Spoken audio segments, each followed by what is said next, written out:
प्रणाम दोस्तों। तो आज हम पढ़ेंगे कक्षा 9 की साइंस पुस्तक का अध्याय 10 जिसका नाम है कार्य और ऊर्जा अर्थात वर्क एंड एनर्जी।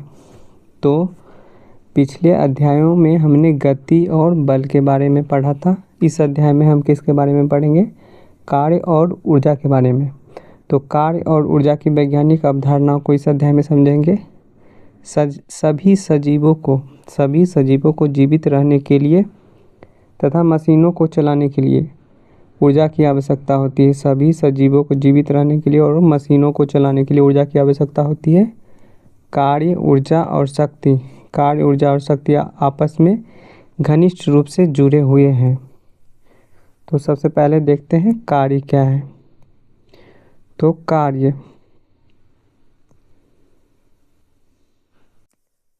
तो दैनिक जीवन बनाम वैज्ञानिक कार्य। दैनिक जीवन में कार्य क्या किसे कहा जाता है तथा वैज्ञानिक दृष्टिकोण से कार्य क्या है उसको देखते हैं। हम बोलचाल की भाषा में कार्य शब्द का उपयोग कई अर्थों में करते हैं, लेकिन विज्ञान में कार्य का अर्थ बहुत ही विशिष्ट है। तो बोलचाल की भाषा में कार्य के कई अर्थों में प्रयोग करते हैं, लेकिन विज्ञान की भाषा में कार्य का एक विशेष अर्थ है।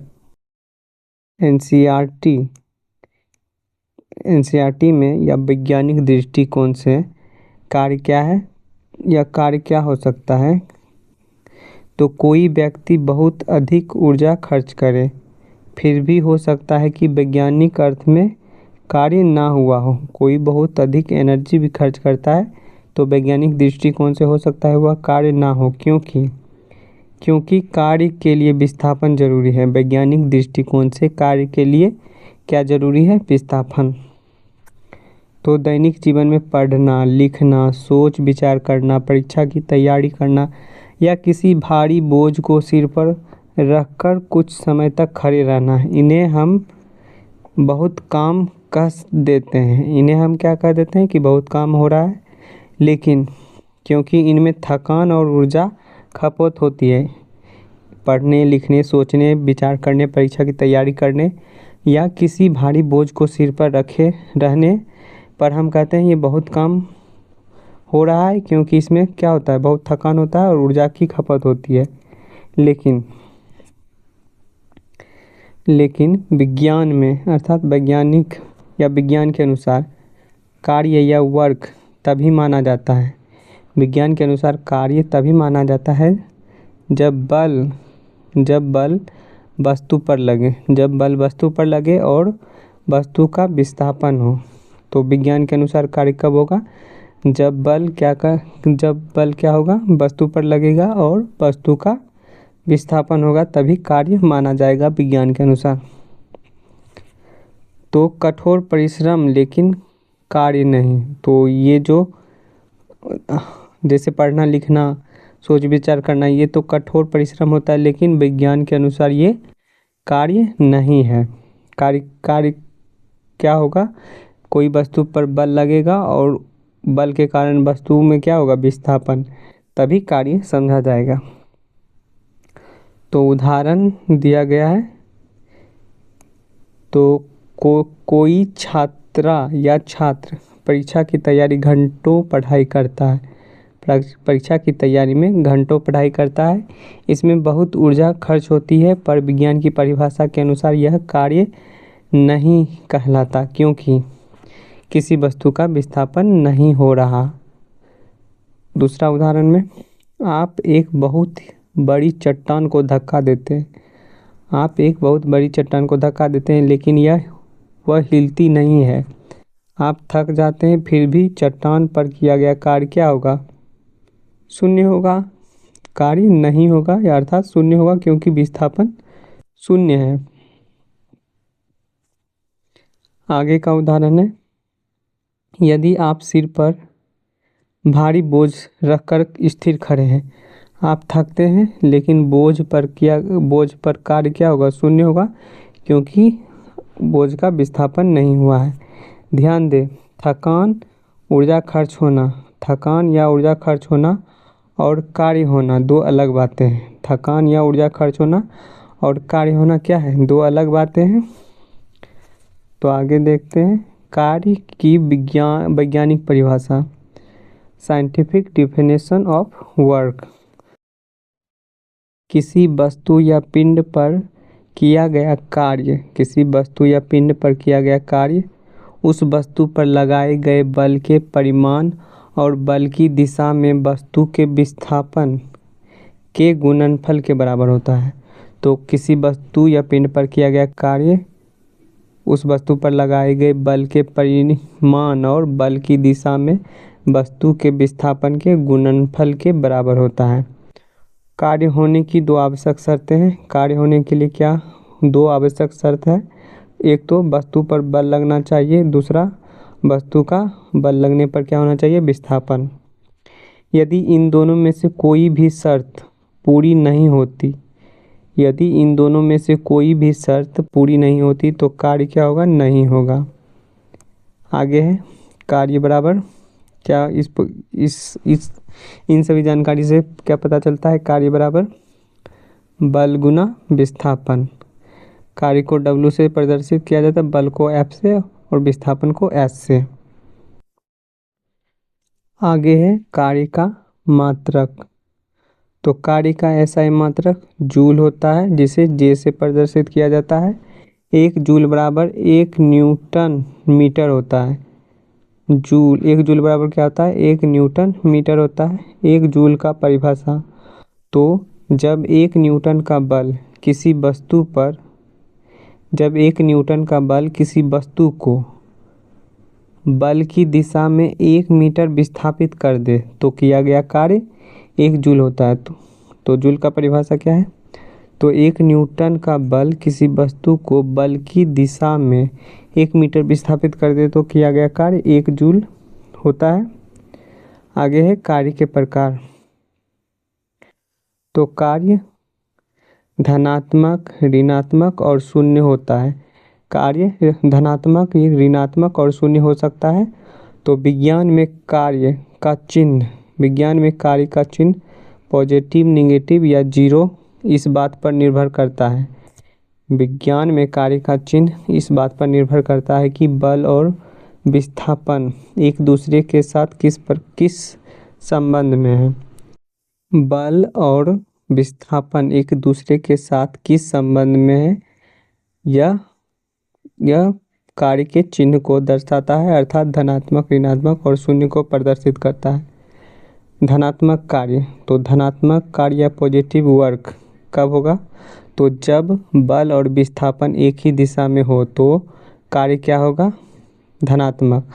बल और विस्थापन एक ही दिशा में हो तो कार्य धनात्मक होगा। उदाहरण के लिए खिलौना कार को सामने की ओर खींचना या धक्के देना और कार आगे बढ़े तो ये धनात्मक कार्य के उदाहरण है। ऐसी स्थिति में कार्य को धनात्मक माना जाता है। आगे है कार्य कब ऋणात्मक होगा, अर्थात नेगेटिव वर्क कब होगा, तो जब बल विस्थापन की विपरीत दिशा में हो। जब बल क्या होगा, विस्थापन के बल लगाने पर विस्थापन विपरीत दिशा में होगा तो दोनों के बीच अर्थात कितना 180 डिग्री का कोण बनेगा तो कार्य क्या होगा, निगेटिव होगा।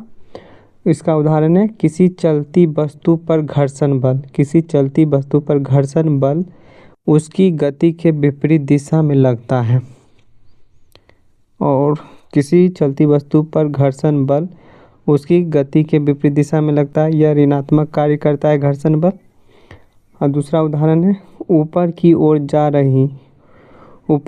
जा रही वस्तु पर गुरुत्वाकर्षण बल नीचे की ओर लगता है, तो ये क्या है, ऋणात्मक कार्य के उदाहरण है। ऋणात्मक कार्य कब होता है, जब बल और विस्थापन के बीच 180 डिग्री का कोण बनता है। आगे है शून्य कार्य या जीरो वर्क।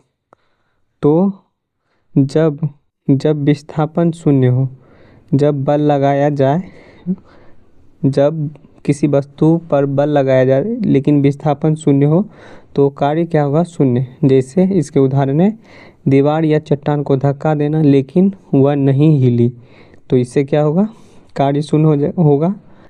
और शून्य कार्य जब होगा उस समय बल और विस्थापन के बीच 90 डिग्री का कोण बनेगा। तो जब बल और विस्थापन के बीच 90 डिग्री लंबवत हो, जब बल और विस्थापन 90 डिग्री का कोण बनाए तो कार्य क्या होगा? शून्य। आगे है रोजमर्रा की क्रियाओं में कार्य को पहचानना। तो इस गतिविधि का क्या उद्देश्य है? तो यह इस गतिविधि का उद्देश्य है कि यह समझना कि दैनिक जीवन में जिसे हम काम कहते हैं वह वैज्ञानिक परिभाषा के अनुसार कार्य है या नहीं। क्या करना है? ऊपर बताई गई विभिन्न क्रियाओं जैसे सीढ़ी चढ़ना, पत्थर धक्का देना, बोझ उठाना, पढ़ाई करना के लिए प्रश्न पूछिए। तो किसी वस्तु पर कार्य किया गया, तो किस वस्तु पर कार्य किया गया? तो वस्तु के साथ क्या क्या, तो वस्तु के साथ क्या हुआ? क्या वह विस्थापित हुई?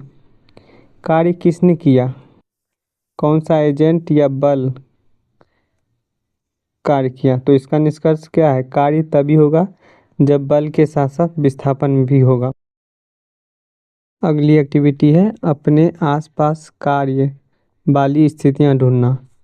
तो इस गतिविधि का क्या उद्देश्य है? अपने दैनिक जीवन में या अपने दैनिक जीवन से ऐसी स्थितियों की सूची बनाना जिनमें वैज्ञानिक अर्थ में कार्य होता है। तो कैसे करें? तो घर या स्कूल में होने वाली क्रियाओं की सूची बनाइए, जैसे बैग उठाकर चलना, दरवाज़ा खोलना, साइकिल चलाना, बाल्टी उठाना, ट्रॉली खींचना। तो मित्रों से चर्चा करके तय करें कि हर स्थिति में कार्य हुआ या नहीं और कारण लिखें इस एक्टिविटी के। आगे का एक्टिविटी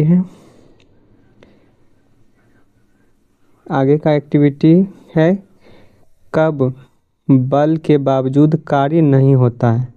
तो यह समझना कि केवल बल लगना पर्याप्त नहीं है, विस्थापन भी जरूरी है। पहली स्थिति है बल लग रहा है लेकिन वस्तु नहीं हिलती, इसलिए कार्य क्या होगा? 0। दूसरी स्थिति है वस्तु विस्थापित हो रही है लेकिन उस दिशा में बल नहीं या बल शून्य है।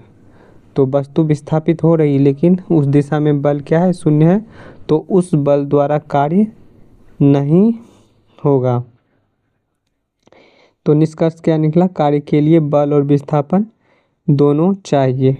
अगली एक्टिविटी है धनात्मक ऋणात्मक कार्य की पहचान करना। इस एक्टिविटी का क्या उद्देश्य है? एक ही स्थिति में अलग अलग बलों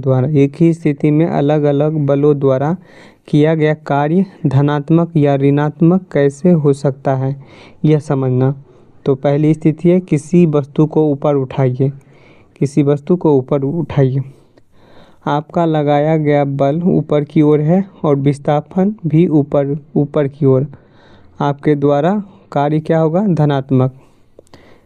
गुरुत्वाकर्षण बल नीचे की ओर है जबकि विस्थापन ऊपर की ओर है। तो गुरुत्व बल द्वारा किया गया कार्य क्या होगा? ऋणात्मक। तो पहली स्थिति में क्या था? किसी वस्तु को ऊपर उठाइए। तो अगर आप किसी वस्तु को ऊपर उठा रहे हैं तो आपके द्वारा लगाया गया बल क्या होगा? ऊपर की ओर, और वस्तु भी ऊपर की ओर जाएगा, अर्थात विस्थापन भी ऊपर की ओर होगा। तो आपके द्वारा जो बल लगाकर कार्य किया गया वो कार्य क्या होगा? धनात्मक। लेकिन आप जो वस्तु उठाएंगे उसके विपरीत पृथ्वी द्वारा गुरुत्वाकर्षण बल द्वारा उसे नीचे खींचने के लिए प्रयास किया जाएगा या गुरुत्वाकर्षण बल लगाया जाएगा, जबकि विस्थापन ऊपर की ओर होगा, इसलिए गुरुत्व बल द्वारा किया गया कार्य क्या होगा? ऋणात्मक। तो कार्य का चिन्ह बल और विस्थापन की सापेक्ष दिशा पर निर्भर करता है। तो कार्य का चिन्ह धनात्मक या ऋणात्मक बल और विस्थापन की सापेक्ष दिशा पर निर्भर करता है।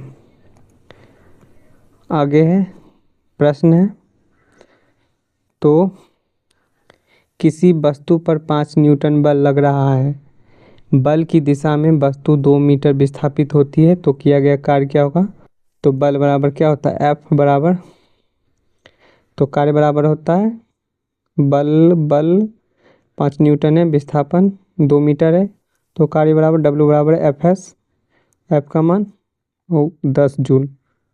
आगे है ऊर्जा, एनर्जी। तो ऊर्जा या एनर्जी क्या है?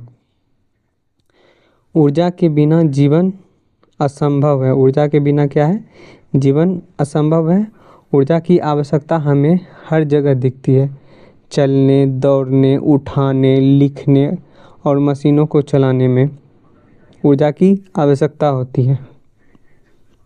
ऊर्जा के सोर्स, ऊर्जा के स्रोत अर्थात ऊर्जा कहाँ से प्राप्त होता है? तो सूर्य हमारे लिए ऊर्जा का सबसे बड़ा प्राकृतिक स्रोत है। तो सूर्य ऊर्जा का सबसे बड़ा क्या है? प्राकृतिक स्रोत है। ऊर्जा के बहुत से स्रोत सूर्य से उत्पन्न माने जाते हैं। ऊर्जा के बहुत से स्रोत किससे उत्पन्न होते हैं? तो सूर्य से। हम परमाणु नाभिक या न्यूक्लियर, हम परमाणु नाभिक, पृथ्वी के आंतरिक भाग तथा ज्वार भाटा अर्थात टाइड से भी ऊर्जा प्राप्त करते हैं। हम परमाणु नाभिक, पृथ्वी के आंतरिक भाग तथा ज्वार भाटा से भी क्या करते हैं? ऊर्जा प्राप्त करते हैं या ऊर्जा प्राप्त कर सकते हैं। तो ऊर्जा या एनर्जी की परिभाषा, तो किसी वस्तु में कार्य करने की क्षमता को उस वस्तु की ऊर्जा कहते हैं। तो किसी वस्तु में कार्य करने की क्षमता को उस वस्तु की ऊर्जा कहते हैं। जो वस्तु कार्य करती है उसकी ऊर्जा में कमी होती है। जो वस्तु कार्य करती है उसकी ऊर्जा में कमी होती है और जिस वस्तु पर कार्य होता है उसकी ऊर्जा में वृद्धि होती है। तो किसी वस्तु में कार्य करने की क्षमता को क्या कहते हैं? ऊर्जा कहते हैं। और जो वस्तु कार्य करती है उसकी ऊर्जा में कमी होती है और जिस वस्तु पर कार्य होता है उसकी ऊर्जा क्या होती है? वृद्धि होती है। तो ऊर्जा का ऐसा मात्रक वही है, ऊर्जा का ऐसा मात्रक वही है जो कार्य का है। तो कार्य का ऐसा मात्रक क्या है? तो जूल। तो जूल कार्य का मात्रक है, इसलिए इसमें कहा गया ऊर्जा का ऐसा मात्रक वही है जो कार्य का है अर्थात जूल है। 1 जूल कार्य करने के लिए आवश्यक ऊर्जा 1 जूल है। बड़ी मात्राओं में जूल को किलो जूल का उपयोग भी किया जाता है। 1 किलो जूल बराबर 1000 जूल। आगे है एक्टिविटी में ऊर्जा के स्रोत, तो जिसका उद्देश्य है ऊर्जा के विभिन्न स्रोतों की सूची बनाना और यह समझना कि कौन कौन से स्रोत सूर्य के कारण हैं। तो क्या करें? तो ऊर्जा के स्रोतों की सूची बनाइए, समूह में चर्चा कीजिए कि कौन से स्रोत सूर्य से जुड़े हैं। निष्कर्ष, कई स्रोत प्रत्यक्ष या परोक्ष रूप से सूर्य पर निर्भर होते हैं, लेकिन कुछ परमाणु ऊर्जा, ज्वार भाटा सूर्य से सीधे उत्पन्न नहीं माने जाते। आगे है ऊर्जा के रूप।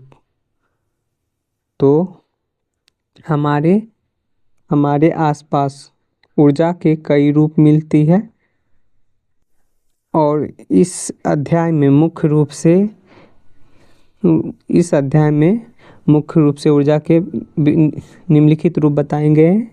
तो हमारे आसपास ऊर्जा के कई रूप मिलते हैं और इस अध्याय में ऊर्जा के निम्नलिखित रूप बताए गए हैं।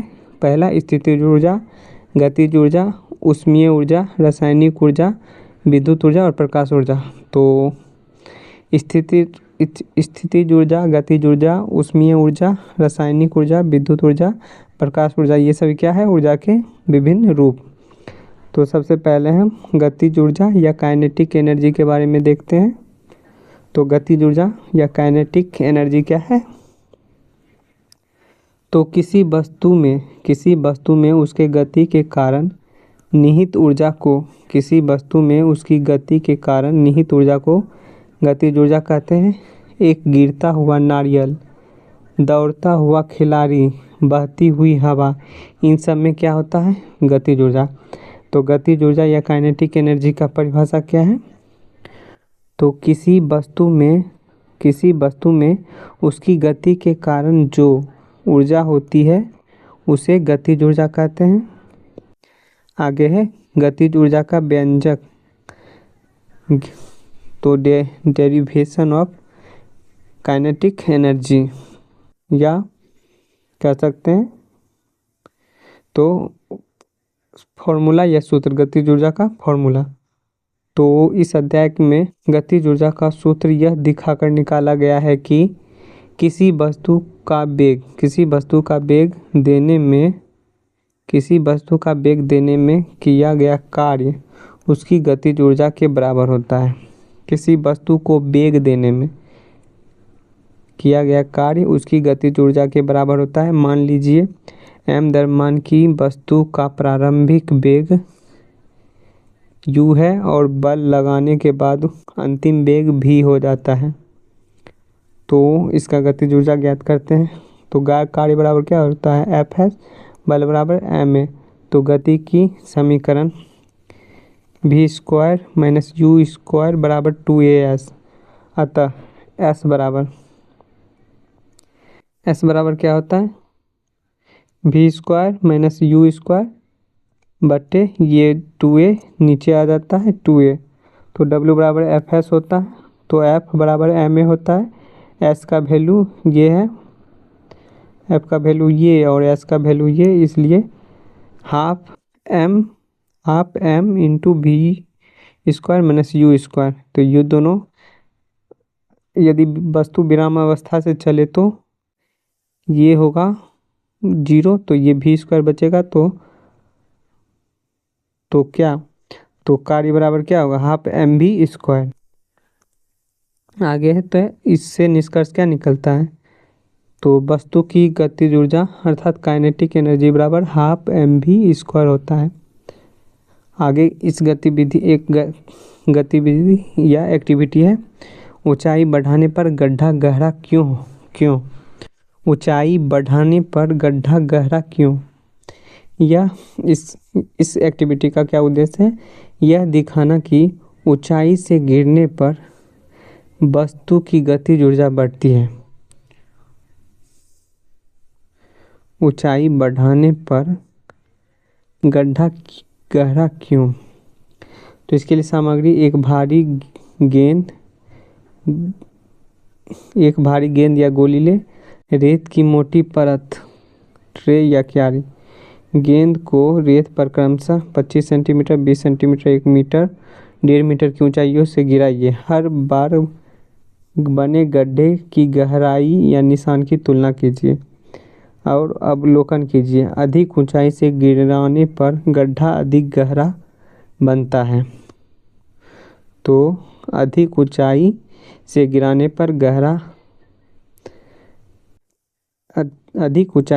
पर गड्ढा अधिक गहरा बनता है। तो आगे देखते हैं, तो इसका क्या निष्कर्ष होगा, तो ऊंचाई बढ़ने से गिरते समय वेग बढ़ता है। ऊंचाई बढ़ने से गिरते समय वेग क्या होता है, बढ़ता है, इसलिए गतिज ऊर्जा बढ़ती है और रेत में अधिक कार्य करता है और इसलिए गहरा गड्ढा बनाता है। ऊंचाई बढ़ने पर गतिज ऊर्जा बढ़ेगा और क्या होगा, गड्ढा भी गहरा होगा। अगली एक्टिविटी है, चलती ट्रॉली कैसे कार्य करती है। चलती ट्रॉली कार्य कैसे करती है, तो ये इस एक्टिविटी का क्या उद्देश्य है, यह दिखाना कि चलती वस्तु कार्य कर सकती है यानी उसमें ऊर्जा होती है। चलती वस्तु कार्य कर सकती है यानी उसमें ऊर्जा होती है। तो एक ट्रॉली के साथ धागा या पुली पालरा लगाकर, एक ट्रॉली के साथ धागा या पुली पालरा लगाकर ट्रॉली को चलाइए। ट्रॉली को सामने रखें, लकड़ी के ब्लॉक से टकराइए और ब्लॉक का विस्थापन मापिए। परिवर्तन, पालरे में अधिक द्रव्यमान रखकर ट्रॉली का वेग बढ़ाइए और देखिए विस्थापन में कैसे बदलता है। इसका निष्कर्ष क्या निकलेगा, तो ट्रॉली ब्लॉक पर कार्य करती है, इसलिए ट्रॉली में ऊर्जा या गतिज ऊर्जा होती है। अधिक वेग या ऊर्जा पर क्या होगा, विस्थापन, और कार्य क्या होगा, अधिक होगा। तो गतिज ऊर्जा बराबर फॉर्मूला क्या होता है, तो हाफ mv स्क्वायर, जहाँ m क्या है तो वस्तु का द्रव्यमान और v क्या है वस्तु का वेग। यहाँ एक प्रश्न है, तो 1500 kg द्रव्यमान की कार का वेग 30 किलोमीटर पर घंटा से 60 किलोमीटर पर घंटा तक बढ़ाने पर किया गया कार्य ज्ञात करें। तो द्रव्यमान 1500 kg है, प्रारंभिक वेग अंतिम वेग, और इसको मीटर पर सेकेंड में बदला गया है। तो कार्य बराबर क्या होता है, हाफ mv स्क्वायर। तो इसी पे बैठाया गया है जिसका मान इतना जूल आया है। तो कार का वेग बढ़ाने के लिए किया गया कार्य इतना जूल होगा। आगे है, यदि आगे क्या है, तो यदि वस्तु का द्रव्यमान दुगना कर दिया जाए तो गतिज ऊर्जा क्या हो जाएगा, दोगुना हो जाएगा। तो हाफ mv ही स्क्वायर होता है। तो अगर वस्तु का द्रव्यमान दुगना कर दिया जाएगा तो क्या होगा, गतिज ऊर्जा भी क्या हो जाएगा, दुगना। और यदि वस्तु के वेग दुगना कर दिया जाए, वेग दुगना कर दिया जाए, ये स्क्वायर में होता है, तो गतिज ऊर्जा क्या हो जाएगा, 4 गुना। तो स्क्वायर हो जाता है, दुगना होगा तो स्क्वायर होके क्या हो जाएगा, 4 गुना। आगे है 15 kg द्रव्यमान की एक वस्तु 4 मीटर पर सेकेंड के एक समान वेग से गतिशील है, वस्तु की गतिज ऊर्जा कितनी होगी। 15 kg द्रव्यमान की एक वस्तु 4 मीटर पर सेकेंड के वेग एक समान वेग से गतिशील है, तो वस्तु की गतिज ऊर्जा क्या होगी। तो 15 kg वेग है, तो हाफ mv स्क्वायर पर रखेंगे तो इसका कैलकुलेशन करके 120 जूल आएगा। आगे है स्थितिज ऊर्जा।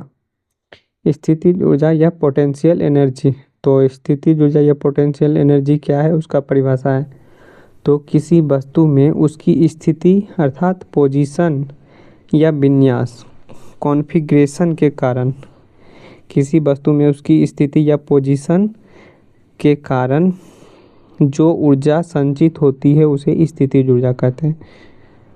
तो स्थितिज ऊर्जा विन्यास या आकृति, तो एक्टिविटी है, तो इस एक्टिविटी में ऊर्जा का क्या है, संचयन। तो रबर बैंड, तो रबर बैंड को खींचने पर उसमें ऊर्जा संचित हो जाती है, छोड़ने पर वह वापस आता है, यह ऊर्जा के कारण होता है। स्प्रिंग या स्लिंगी, तो स्प्रिंग को दबाने या खींचने पर उसकी आकृति बदलती है और ऊर्जा संचित होती है। तो स्प्रिंग या स्लिंगी को दबाने या खींचने पर उसकी आकृति बदलती है और ऊर्जा क्या होता है, संचित होता है। आगे है खिलौना कार चाबी भरना। तो चाबी भरने पर कार के स्प्रिंग में ऊर्जा संचित होती है और छोड़ने पर कार चलती है। किसी वस्तु को ऊंचाई तक उठाना, तो वस्तु में गुरुत्वीय स्थितिज ऊर्जा बढ़ती है। तो किसी वस्तु को ऊंचाई तक उठाते हैं तो उसमें गुरुत्वीय स्थितिज ऊर्जा क्या होती है, बढ़ती है। तो आकृति विन्यास या स्थिति में परिवर्तन से वस्तु में क्या होता है, स्थितिज ऊर्जा संचित हो सकती है। आकृति विन्यास या स्थिति में परिवर्तन से स्थितिज ऊर्जा संचित हो सकती है। आगे की एक्टिविटी है धनुष बाण और ऊर्जा रूपांतरण। और इस एक्टिविटी का क्या उद्देश्य है, यह दिखाना कि खींचे हुए धनुष में स्थितिज ऊर्जा संचित होती है और छोड़ने पर वह गतिज ऊर्जा में बदलती है। विधि है, बांस की खपच्ची या पट्टी से धनुष जैसा आकार बनाकर डोरी लगाइए, डोरी को खींचकर छोड़िए। डोरी खींचने पर ऊर्जा संचित होती है और छोड़ने पर तीर या वस्तु आगे की ओर तेजी से जाती है। निष्कर्ष क्या निकलता है, तो स्थितिज ऊर्जा क्या होता है, गतिज ऊर्जा में रूपांतरित हो जाता है। स्थितिज ऊर्जा गतिज ऊर्जा में रूपांतरित हो जाता है। आगे है गुरुत्वीय स्थितिज ऊर्जा। गुरुत्वीय स्थितिज ऊर्जा केवल ऊर्ध्वाधर ऊंचाई के अंतर पर निर्भर करती है। गुरुत्वीय स्थितिज ऊर्जा क्या करता है? केवल ऊर्ध्वाधर ऊंचाई के अंतर पर निर्भर करती है, रास्ते पर नहीं। यानी यदि किसी वस्तु को एक ही ऊंचाई तक अलग अलग रास्तों से ले जाए तो स्थितिज ऊर्जा में वृद्धि समान रहेगी। आगे प्रश्न है 10 केजी द्रव्यमान की एक वस्तु को धरती से 6 मीटर ऊंचाई तक उठाया जाता है तो वस्तु की स्थितिज ऊर्जा ज्ञात करें। तो स्थितिज ऊर्जा पोटेंशियल एनर्जी बराबर फॉर्मूला होता है mgh, जहाँ m द्रव्यमान है, g गुरुत्वीय त्वरण है और h ऊंचाई है। तो इस पे मान रख के निकाल सकते हैं। अगला प्रश्न है 12 केजी द्रव्यमान की एक वस्तु की स्थितिज ऊर्जा इतना है। यदि गुरुत्वीय त्वरण 10 है तो वस्तु की ऊंचाई ज्ञात करें। तो mgh से इसको मान ज्ञात कर सकते हैं। आगे है ऊर्जा के विभिन्न रूप परस्पर परिवर्तनीय कैसे हैं। तो गिरती हुई वस्तु में क्या होता है? स्थितिज ऊर्जा किस में बदल जाता है? गतिज ऊर्जा में। खींचा हुआ रबर बैंड, तो खींचा हुआ रबर बैंड में स्थितिज या विन्यास ऊर्जा गतिज ऊर्जा में आ जाता है। खींचा हुआ रबर बैंड स्थितिज या विन्यास ऊर्जा गतिज ऊर्जा में आ जाता है। खिलौना कार में स्प्रिंग में संचित ऊर्जा कार की गतिज ऊर्जा में परिवर्तित हो जाती है। बैटरी बल्ब में रासायनिक ऊर्जा विद्युत ऊर्जा में और फिर प्रकाश या ऊष्मा ऊर्जा में बदल जाता है। आगे है ऊर्जा संरक्षण के नियम। तो law of conservation of energy, तो इस नियम के अनुसार, ऊर्जा संरक्षण के नियम के अनुसार ऊर्जा को ना तो उत्पन्न किया जा सकता है और ना ही नष्ट किया जा सकता है। इसका केवल एक रूप से दूसरे रूप में रूपांतरण हो सकता है।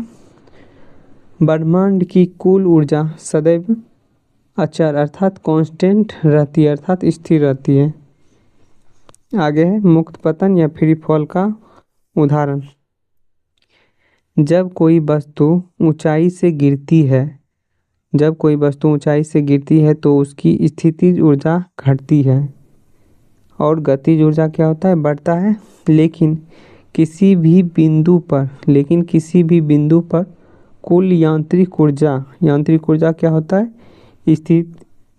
स्थितिज ऊर्जा प्लस गतिज ऊर्जा। लेकिन किसी भी बिंदु पर कुल यांत्रिक ऊर्जा क्या होता है? समान होता है। आगे है शक्ति। तो शक्ति अर्थात पावर। तो क्या है शक्ति? कार्य करने की दर या ऊर्जा रूपांतरण की दर। कार्य करने की दर या ऊर्जा रूपांतरण की दर को क्या कहते हैं? शक्ति कहते हैं। तो शक्ति बराबर होता है कार्य बटे समय या शक्ति बराबर ऊर्जा बटे समय। तो शक्ति बराबर कार्य बटे समय या ऊर्जा बटे समय। आगे है शक्ति का मात्रक। तो शक्ति का SI मात्रक क्या होता है? वाट होता है और 1 वाट बराबर 1 जूल पर सेकेंड। बड़े मात्रक में वाट किलोवाट हो जाता है जो 1000 वाट, 1 किलोवाट बराबर 1000 वाट होता है।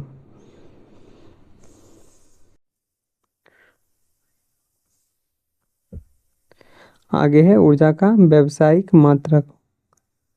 तो चूंकि जूल ऊर्जा का बहुत छोटा मात्रक है, इसलिए घरों और उद्योगों में ऊर्जा खपत मापने के लिए किलोवाट घंटा का उपयोग किया जाता है। जूल क्या है? बहुत छोटा मात्रक है, इसलिए घरों और उद्योगों में ऊर्जा खपत मापने के लिए किलोवाट घंटा का उपयोग होता है। इसे सामान्य भाषा में एक यूनिट कहते हैं। किलोवाट घंटा को क्या कहा जाता है? यूनिट कहते हैं।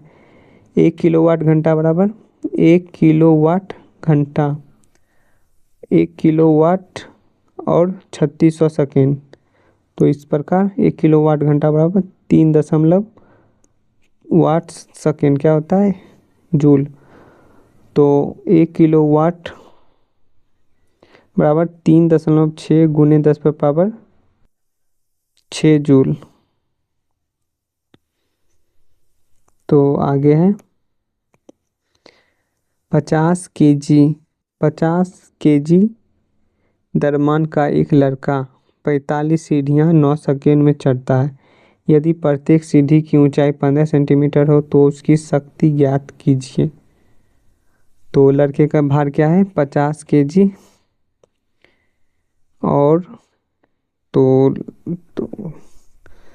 लड़के का भार है 50 केजी और इसको ये द्रव्यमान में है, इसको भार में बदलेंगे तो भार में बदलेंगे तो भार बराबर क्या होता है, mg। तो m हो गया 50, g का मान 10, तो 500 न्यूटन लड़के का भार हो गया।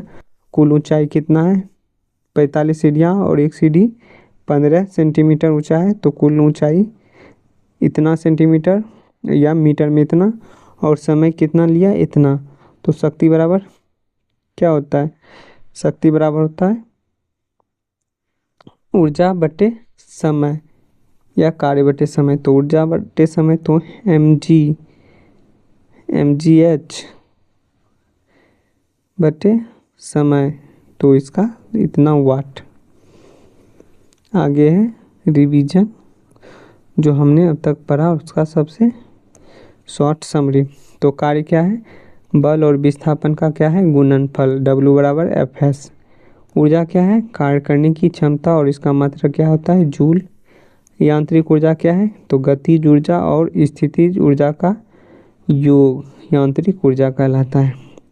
गतिज ऊर्जा वस्तु की गति के कारण होता है, तो काइनेटिक एनर्जी बराबर हाफ mv²।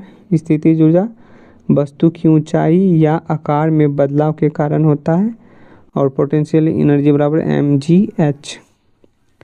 ऊर्जा संरक्षण, तो ऊर्जा केवल रूप बदलती है, ऊर्जा क्या होती है, केवल रूप बदलती है। कुल ऊर्जा क्या होता है, संरक्षित रहती है। शक्ति, तो कार्य करने की दर को क्या कहते हैं, शक्ति, और इसका मात्रक क्या होता है, वाट। और एक यूनिट यानी 1 किलोवाट घंटा बराबर 3.6 गुने 10⁻6 जूल। आगे है महत्वपूर्ण सूत्र।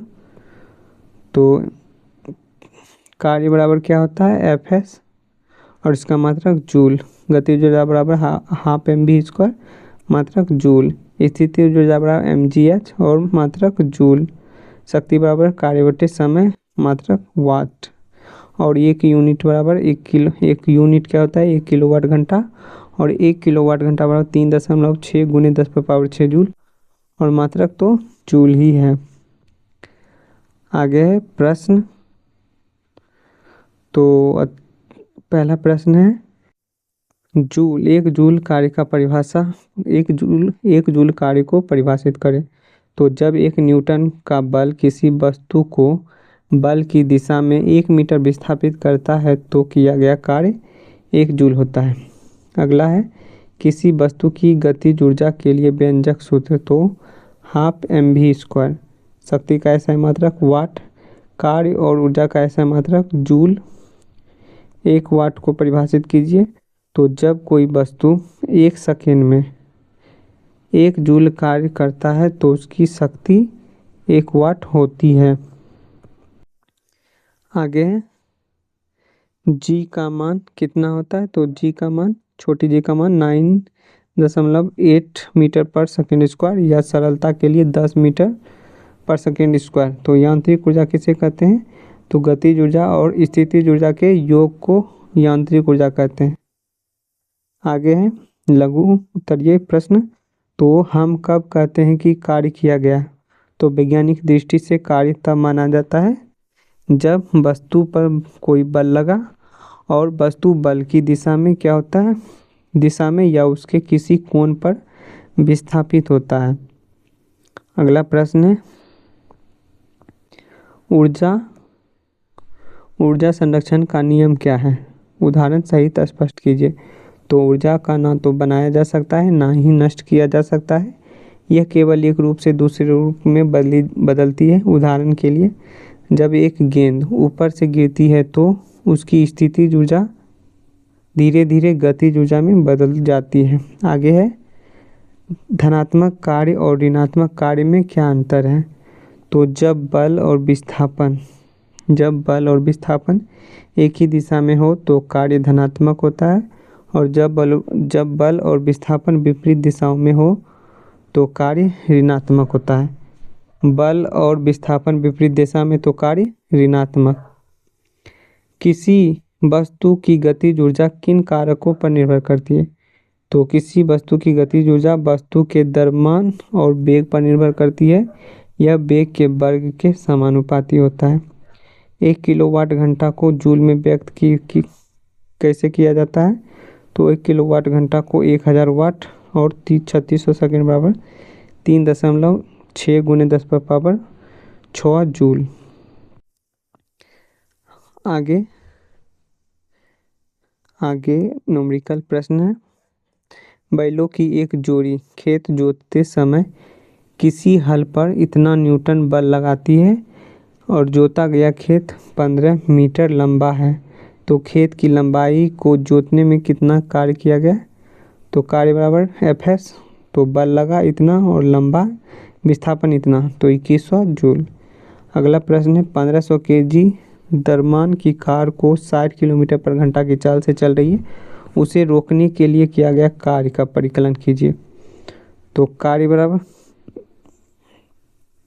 बराबर हाफ mv², तो हाफ 1500 प्रारंभिक या अंतिम वेग क्या हो जाएगा रुकने पर 0, तो इतना वैल्यू आ जाएगा। आगे है, एक व्यक्ति 30 kg द्रव्यमान का बोझ अपने सिर पर लेकर 20 मीटर ऊंची सीढ़ी चढ़ता है और 10 सेकेंड में यह कार्य पूरा करता है। उसके द्वारा किया गया कार्य और शक्ति ज्ञात कीजिए। तो द्रव्यमान 30 kg, ऊंचाई 20 मीटर, समय 10 सेकेंड और गुरुत्वीय त्वरण 10। तो दिया गया कार्य बराबर क्या होगा mgh, तो mgh तो इतना जूल किया गया कार्य, और शक्ति बराबर कार्य बटे समय, तो 600 वाट। मुक्त रूप से गिरती हुई वस्तु में ऊर्जा संरक्षण के नियम को सिद्ध कीजिए। तो माना कि द्रव्यमान की वस्तु h ऊंचाई से गिरती है, तो बिंदु ए पर ऊपर की ओर पोटेंशियल एनर्जी mgh और काइनेटिक एनर्जी 0, तो कुल ऊर्जा mgh। और बीच में v² बराबर 2gx से काइनेटिक एनर्जी क्या हो जाएगा, हाफ mv² बराबर mgx। आगे है potential energy mgh minus x, तो कुल ऊर्जा हो जाएगा mgx plus mg plus h, mgh नीचे हो जाएगा v² बराबर 2gh, तो काइनेटिक एनर्जी इतना, पोटेंशियल 0, तो कुल mgh। इस प्रकार हर बिंदु पर कुल यांत्रिक ऊर्जा mgh है, जो ऊर्जा संरक्षण के नियम को सिद्ध करता है। तो आगे है, विभिन्न प्रकार की ऊर्जाओं के उदाहरण देते हुए समझाइए कि ऊर्जा के विभिन्न रूप परस्पर परिवर्तनीय है। तो ऊर्जा के मुख्य रूप है यांत्रिक, रासायनिक, ऊष्मीय, विद्युत, प्रकाश। तो विद्युत बल में विद्युत ऊर्जा प्रकाश और ऊष्मा में बदल जाता है। सौर सेल में प्रकाश विद्युत में बदल जाता है। बैटरी में रासायनिक, विद्युत में, और पंखा में विद्युत यांत्रिक में। पौधे में प्रकाश रासायनिक ऊर्जा में। आगे न्यूमेरिकल प्रश्न है। तो यदि आपको मेरा प्रयास अच्छा लगा तो लाइक, शेयर और सब्सक्राइब कीजिएगा। Thank you.